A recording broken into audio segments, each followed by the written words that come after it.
നമസ്കാരം. സമഗ്രയിലേക്ക് സ്വാഗതം. സേവാഭാരതിയുടെ നേതൃത്വത്തിൽ കുന്നോത്തുപറമ്പ് പൂവത്തിൻകീഴിൽ കൊട്ടിയൂർ തീർത്ഥാടകർക്കായി നടത്തിവന്ന അന്നദാന വിശ്രമ കേന്ദ്രം ഇന്ന് സമാപിക്കും.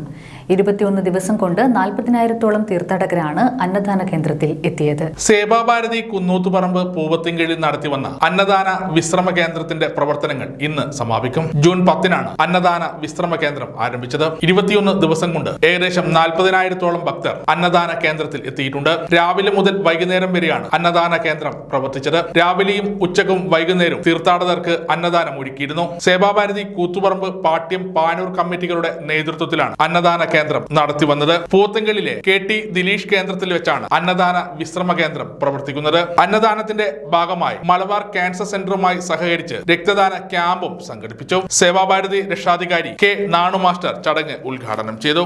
സത്യൻ അധ്യക്ഷത വഹിച്ചു. റോജിയ ചടങ്ങിന് ആശംസകൾ അർപ്പിച്ച് സംസാരിച്ചു. അശ്വിൻ സ്വാഗതവും ഷാരോൺ നന്ദിയും പറഞ്ഞു. തുടർച്ചയായ വർഷങ്ങളിൽ കൊട്ടിയൂർ തീർത്ഥാടകർക്ക് അന്നദാനം ഒരുക്കാൻ കഴിഞ്ഞതിൽ ചാരിതാർത്ഥ്യമുണ്ടെന്ന് സേവാഭാരതി ഭാരവാഹികൾ പറഞ്ഞു. സമഗ്ര ന്യൂസ്.